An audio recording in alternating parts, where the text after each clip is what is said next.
백성이 다 그에게 귀를 기울여 들으므로 어찌할 방도를 찾지 못하였더라. 아멘. 누가복음을 계속 설교하고 있습니다. 성경에서 예수님께서 웃으셨다는 표현은 볼 수 없습니다. 하지만 우셨다는 표현은 종종 나옵니다. 3번 나오죠. 오늘 보면 41절에서도 가까이 오사 성을 보시고 우시며 라고 합니다. 예수님께서 예루살렘 성 가까이 오시자 예루살렘 성을 보시고 우셨습니다. 왜 우셨을까요? 예수님은 지금 평강의 왕으로서 예루살렘에 입성하는 중입니다. 예수님이 나귀 새끼를 타고 예루살렘으로 입성하실 때 제자의 온 무리들이 큰 소리로 찬양합니다. 찬송하리로다 주의 이름으로 오시는 왕이여, 하늘에는 평화요 가장 높은 곳에는 영광이로다. 제자의 온 무리가 부른 이 찬송은 시편 118편 노래입니다. 시편 118편은 하나님께서 보내신 메시아를 맞이하는 노래입니다. 제자의 온 무리는 예수님이 바로 그 하나님이 보내신 메시아라는 것을 믿고 찬송하고 있는 거예요. 하지만 이 찬송이 바리새인들에게는 거슬렸습니다. 그래서 바리새인들을 예수님에게 가서 선생이여 당신의 제자들을 책망하소서 하고 요청합니다. 39절이죠. 시편 118편으로 노래 부르지 못하도록 책망하라는 뜻입니다. 바리새인들이 이렇게 요청한 이유는 그들이 시편 118편을 너무나도 잘 알았기 때문입니다. 시편 118편은 하나님께서 보내신 메시아를 맞이하는 노래라는 것을 바리새인들은 너무나도 잘 알았기 때문에 선생이여 당신의 제자들이 노래 못 부르도록 하세요 이렇게 말린 거예요. 그거 메시아에 대한 노래인데 왜 지금 부르냐는 겁니다. 여기 메시아가 어딨냐고. 바리새인들은 예수님께서 하나님이 보내신 메시아가 아니라고 생각했습니다. 그들은 평강의 왕으로 예루살렘으로 입성하시는 예수 그리스도, 예수 메시아를 배척하고 거부합니다. 하지만 예수님에 대한 이 배척은 몇몇 바리새인들에게서만 일어난 일이 아닙니다. 예루살렘 성 안에 있는 온 이스라엘 백성들이 예수님이 바로 그 메시아라는 사실을 알지 못하고 배척합니다. 이스라엘은 오랫동안 메시아를 간절히 기다려왔고 드디어 하나님께서 구약 교회인 이 이스라엘에게 구원할 메시아를 보내셨는데 구약 교회가 하나님이 보내신 메시아를 배척합니다. 그래서 예수님께서 이 성 가까이 오시자 보시고 우셨습니다. 그냥 우신 것이 아니라 이 배척하는 자에게 임할 심판을 아셨기에 오셨습니다. 43절 44절에 예수님께서 그들이 어떤 심판을 당할지를 보여주시죠. 날이 이를지라 내 원수들이 토둔을 쌓고 너를 둘러 사면으로 가두고 또 너와 및 그 가운데 있는 내 자식들을 땅에 메어치며 돌 하나도 돌 위에 남기지 아니하리니 이는 내가 보살핌을 받는 나를 알지 못함을 인함이라 하시니라. 로마에 의해서 예루살렘 전체가 멸망당하는 사건을 미리 얘기하신 거예요. 하나님은 세상 만민 중에 가장 적은 이스라엘을 선택하셔서 계시를 보존하는 수단으로 메시아를 보내는 통로로 사용하셨습니다. 은혜와 권능으로 그 이스라엘 백성들을 지금까지 지키시고 돌보셨습니다. 그런데 그 이스라엘이 이제 원수들에게 둘러싸이고 포위되어서 예루살렘 성 전체가 무너질 뿐만 아니라 예루살렘 성전은 돌 위에 돌 하나 남지 않고 다 무너지는 심판을 받아야 한다는 것을 예수님은 아셨기에 오셨습니다. 이 심판이 진짜 일어났는데 요세푸스의 유대전쟁기에 보면 실감 있게 묘사를 해놨어요. 아주 잔인하고 처참하게 로마에 의해서 이스라엘 어른이든 아이들 상관없이 계속 죽어나가는 그 모습들을 기록해놨습니다. 예수님께서 예루살렘 성대 갈 때 그걸 보신 거예요. AD 70년에 일어날 그 일을 보신 거예요. 지금은 멀쩡하지만 보신 거예요. 불과 30몇 년 뒤에 일어날 그 황폐해진 모습을 보신 거예요. 그러니까 우시는 거죠.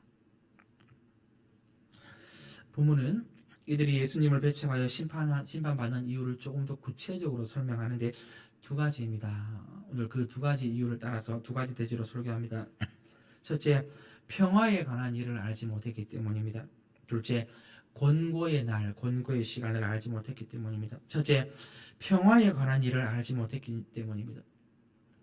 예수님이 오셨지만 이스라엘이 배척한 이유는 평화에 관한 일을 알지 못했습니다. 42절에 이르시되 너도 오늘 평화에 관한 일을 알았더라면 좋았을 뻔하였거니와 지금 내 눈에 숨겨졌도다.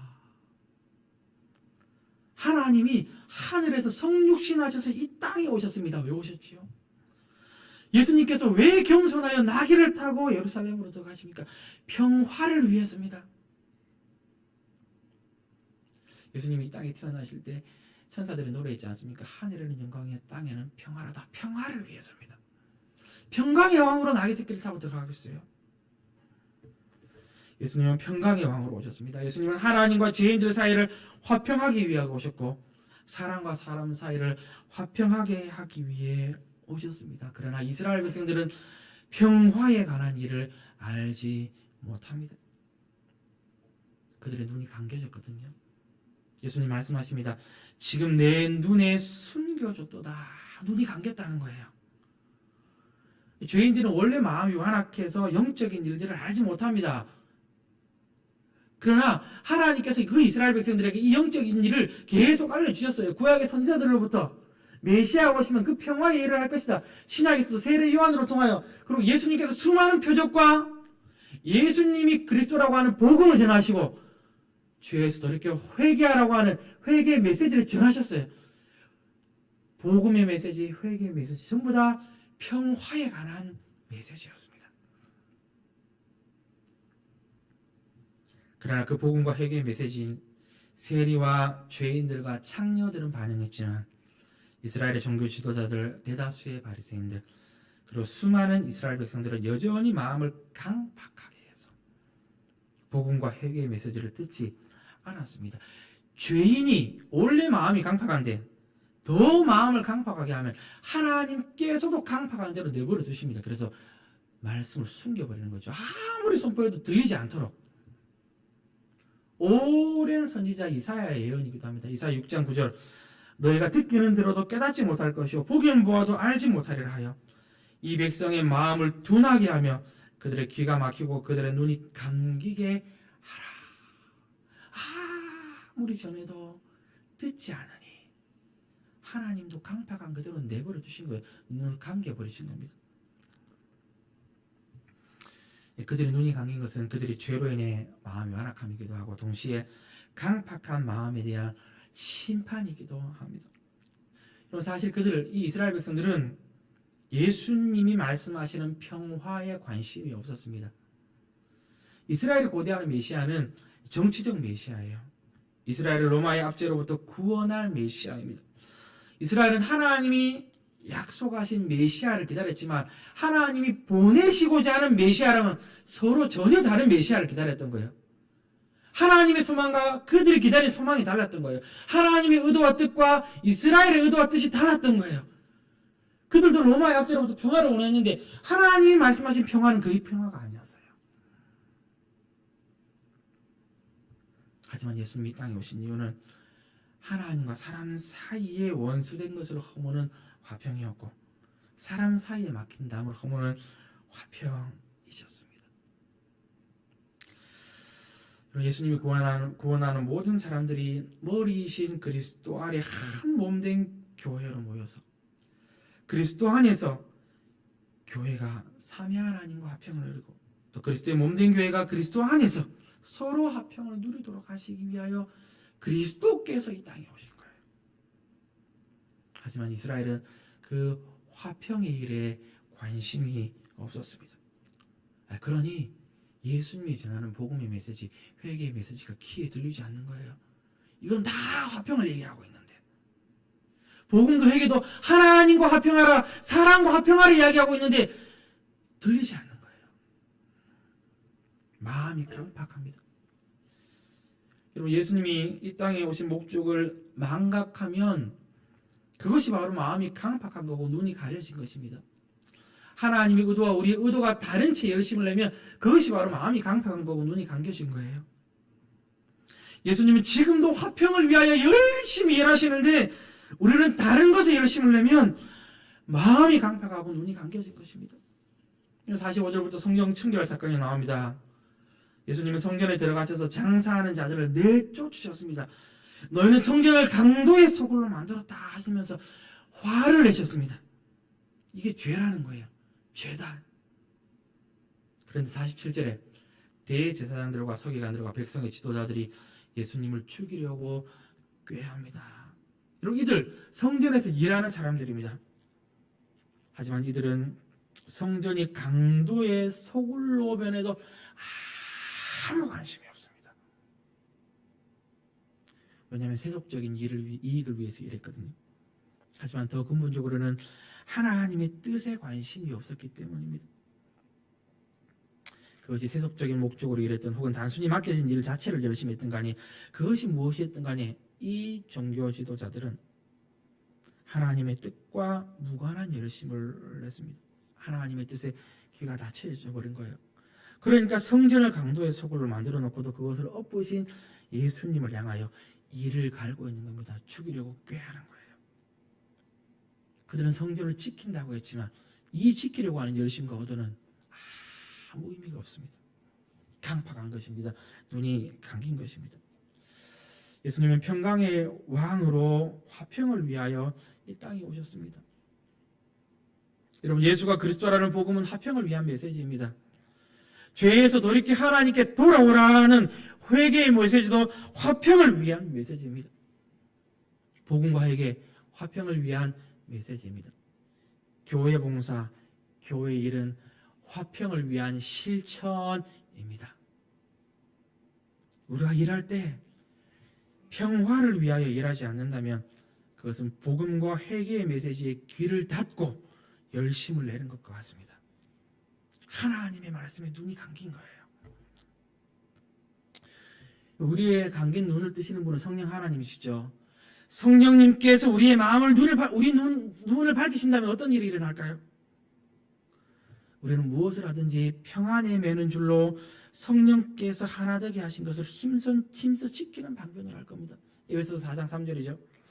평안에 매는 줄로 성령이 하나 되게 하신 것을 힘써 지키라. 이 말은 주체가 성령님이에요. 성령님께서 교회를 하나 되게 지키실 것인데 그 수단이 평안, 평화, 화평이라고 하는 줄로 하나됨을 지킨다는 겁니다.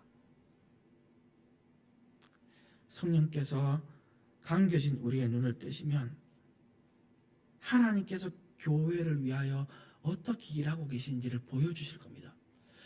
그리스도께서 십자가에 죽으신 것은 화평을 위하여 죽으신 것이고 성령님께서 지금도 교회를 위하여 일하신 것은 화평으로 하나됨을 지키기 위하여 일하신다는 걸 보여주시는 거예요.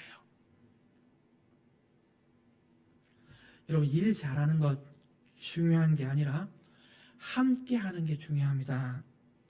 잘하면 좋습니다.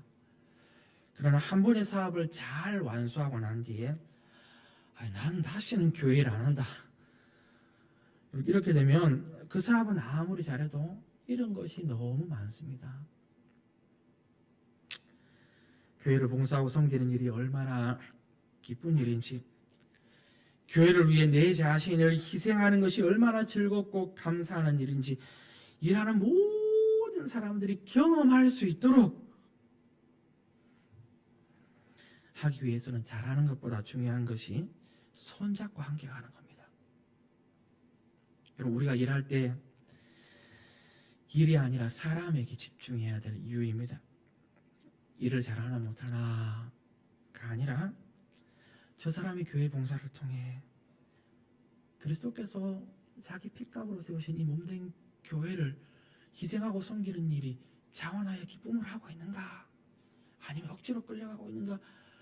이 기쁨으로 섬겨야 될 이 교회 일이 얼마나 가치 있는 일인데 그 기쁨을 모르고 봉사하고 있으니 그 기쁨을 알았으면 좋겠다. 그 기쁨을 알게 하기 위해서 천천히 손잡고 그렇게 일을 하는 거예요. 제가 청년부 사역을 하면서 가장 집중하는 사역 중에 하나가 바로 이 부분입니다. 저는 이 아이들이 10년이 지나고 20년이 지나도 이 교회가 얼마나 사랑스러운지, 그리스도께서 자기 몸 바쳐 사신 이 교회가 얼마나 사랑스러운지, 나도 그 교회를 위하여 자기 자신을 희생하는 그 기쁨을 이 청년들이 누렸으면 좋겠다.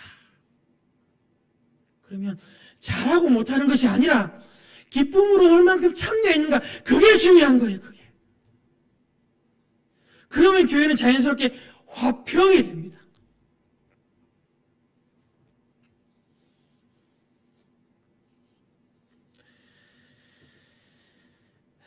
예수님은 이것 때문에 십자가에 죽으셨습니다. 교회가 화평하기 위해서요. 두 번째 대시입니다.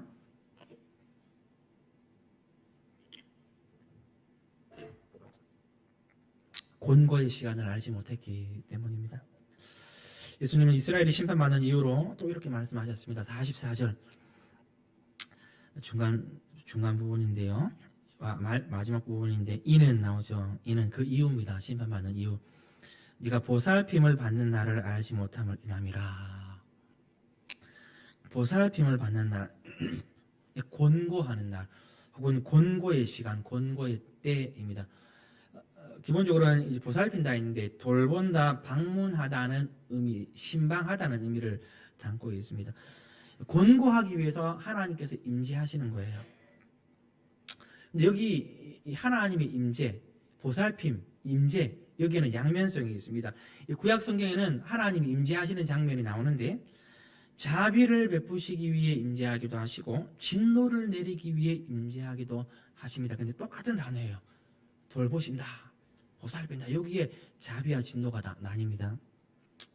지록기 32장 34절에 내가 보응할 날에 그들의 죄를 보응하리라. 여기 보응할 날, 보살핌을 받는 날, 똑같은 말입니다.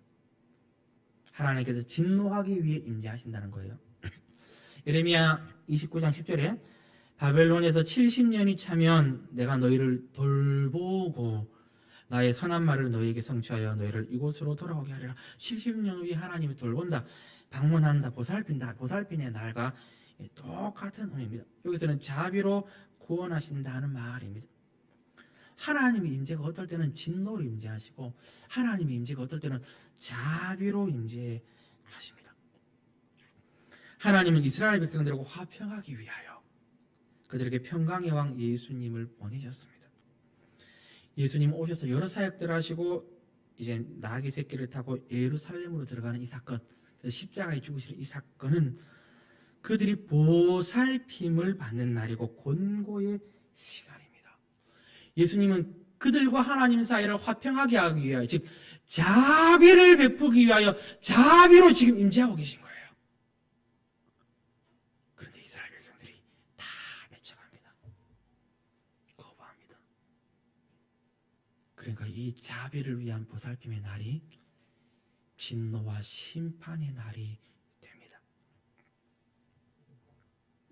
하나님의 임재의 양면성이죠. 하나님이 오셨는데 영접하지 않으면 그것이 심판이 됩니다. 이런 양면성은 성경 곳곳에 나타납니다. 우리 고린도후서 2장을 한번 찾아볼까요? 성경 PPT에 넣습니다. 성경입니다. 고린도후서 2장 15절 16절입니다.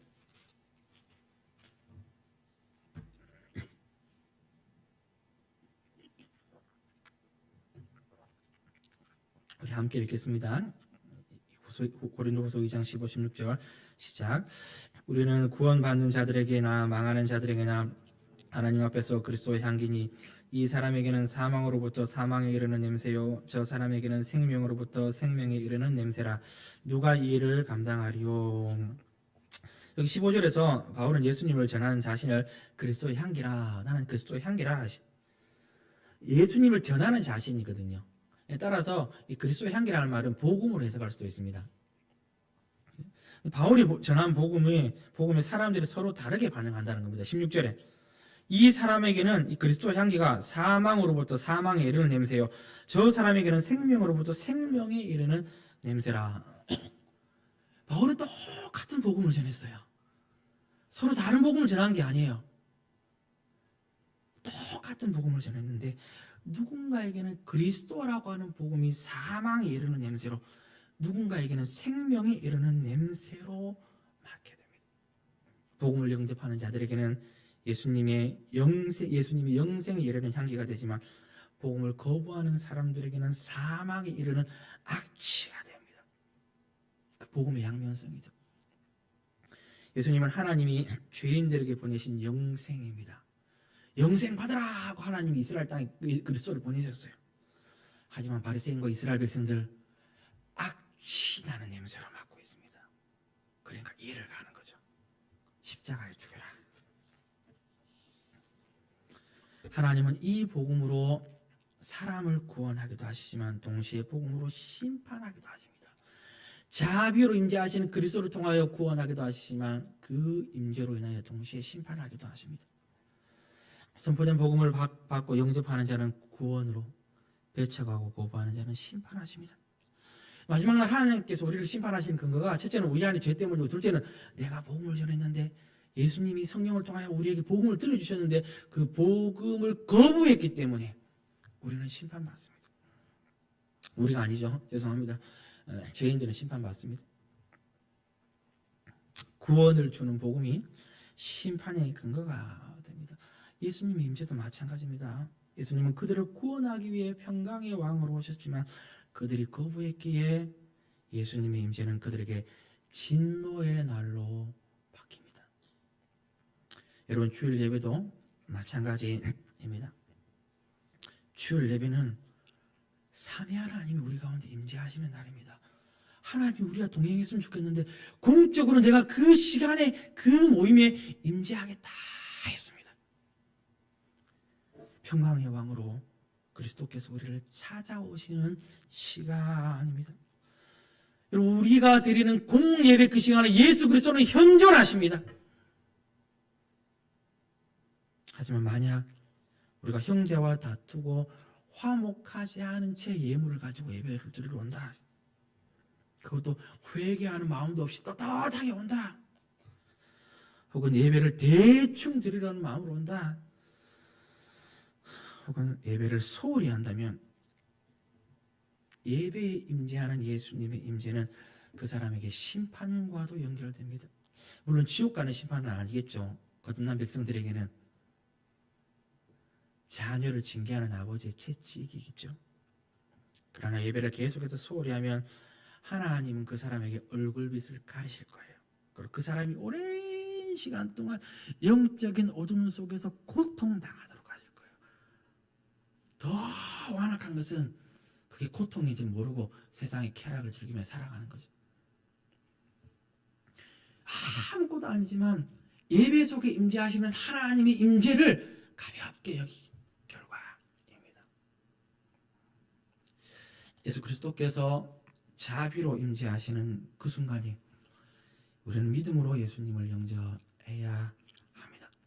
사랑하는 여러분, 삼위 하나님이 임재하시는 주일 공예배를 무엇보다 소중히 여기시기를 바랍니다. 주일 예배를 기억하시고 지키시고 예배의 모든 요소마다 집중하시고 믿음으로 참여하시기를 바랍니다. 그래서 그곳에 임재하신 하나님의 은혜와 자비와 복을 마음껏 누리시기를 바랍니다.